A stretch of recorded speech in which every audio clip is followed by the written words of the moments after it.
Hello. जी, हाँ जी। मैं hospital के रिसेप्शन से बोल रहा हूँ सर। कहाँ से बोल रहे हैं? आप जी बोल रहे हो ना? हाँ हाँ, बताइए। आपकी दीदी यहाँ पे अभी आई थी हॉस्पिटल। हाँ। रिसेप्शन से वो जब स्टेयर्स उतर रही तो उनका पैर फिसल गया और वो थोड़ा सा स्लिप हो गई, तो मुझे लग रहा है इनके हेयर लाइन फ्रैक्चर है। और वो अभी मैं तो यहाँ पे आया हूँ और वो वहाँ पे हैं दीदी। आप तकलीफ काफ़ी है उनको, तो मैंने कहा मैं आपको इन्फॉर्म कर दूँ। नहीं, एक मिनट। गिरी है वहाँ पे? हाँ, आपकी दीदी हैं, वो रोते हुए बता रही थी कि भैया को फोन कर दो, तो मैंने अपनी हाँ। मोबाइल से किया है। उनका मोबाइल उनके पास है, उसमें भी पता नहीं क्या प्रॉब्लम हो गई, सिग्नल विग्नल जा रही है ना, वो भी गिर गया था। मैंने इसलिए नहीं किया फोन, के आप पैनिक करें, आप परेशान मत होना। लेकिन ये है कि आधा पौन घंटे से वो अभी चिल्ला भी रही है, क्योंकि हेयरलाइन फ्रैक्चर मेरे को लग रहा है छोटा मोटा है उनके। तो दीदी है कहाँ पे अभी? अभी वो रिसेप्शन पे ही बैठी हुई हैं, 1.5 घंटा पहले गिरी हूँ, ये रिसेप्शन पे बैठ के रो रही है बहुत तो तेज। रिसेप्शन पे क्यों बिठा रखा है? तो अंदर लेके जाओ ना। मैं अंदर तो नहीं ले जा सकता सर उनको अभी। अरे क्या पागल आदमी है, तो फोन क्यों कर रहा है फिर मुझे? तो अंदर एडमिट कराना मेरे भाई।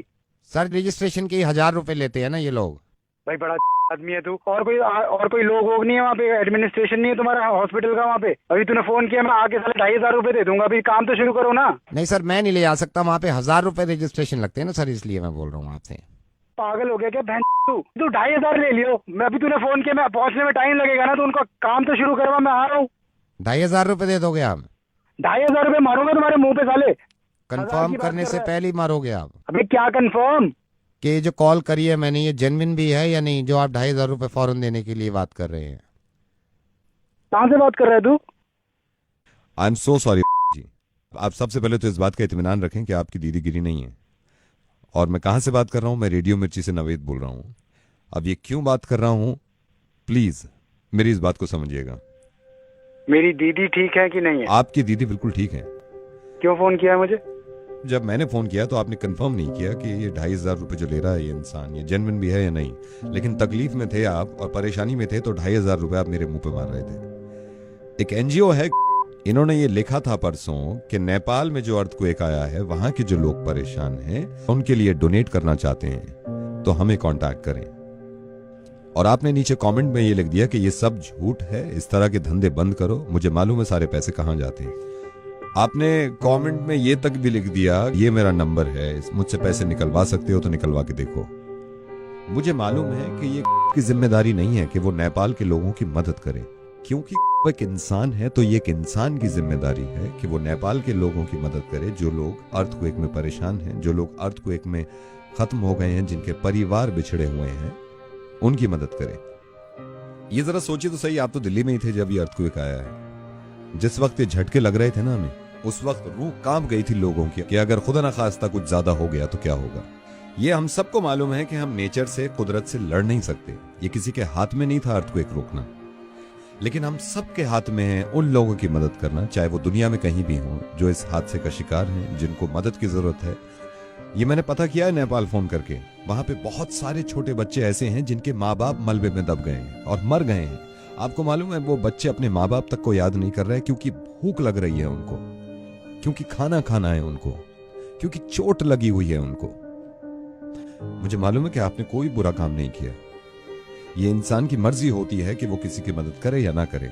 लेकिन कम से कम एक ऐसा एनजीओ जो कि ऑथेंटिक है, जो कि नेक काम कर रहे हैं, अगर वो लिखते हैं कि नेपाल के लोगों की मदद करें, तो अगर हम उनको बढ़ावा भी नहीं दे रहे, तो कम से कम ये तो ना करें कि हम ये लिख दें कि झूठ बोलना बंद करो और अपने आप पैसे कमाने बंद करो।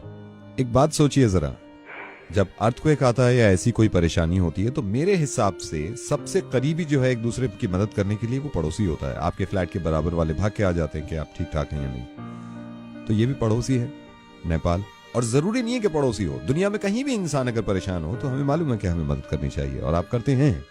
लेकिन आपने थोड़ा सा गलत किया कि इस तरह का कमेंट लिख दिया कि आप पैसे कमाना बंद करिए। हो सकता है दुनिया में इस तरह के लोग हों जो इनके नामों पर पैसा कमाना चाहते हैं और खाना चाहते हैं, तो उनके अमाल उनके साथ हैं और उनका जवाब इस चीज का देना होगा। लेकिन हम ये सोचने लगे कि सारे ही झूठे हैं और कुछ करें ना, तो अर्थक्वेक की कोई खास दुश्मनी नहीं थी नेपाल से। वो दिल्ली में भी आ सकता है, हिंदुस्तान में भी आ सकता है, दुनिया में किसी भी जगह आ सकता है। फिर हम ऐसे ही मोहताज होंगे खुदा न खास्ता मदद के, और अगर वो इसी तरह इग्नोर कर दें तो बहुत तकलीफ होगी हमें और हमारे बच्चों को।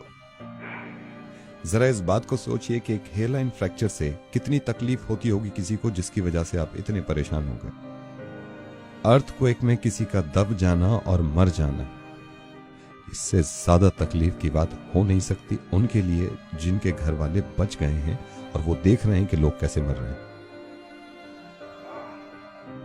I am sorry Naved.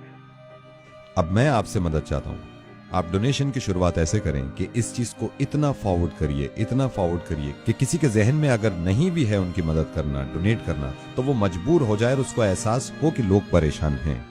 Please इसको शेयर करिएगा। खुश रहिए, हिफाजत से रहिए और दुआ करिए इस वक्त नेपाल के लोगों के लिए।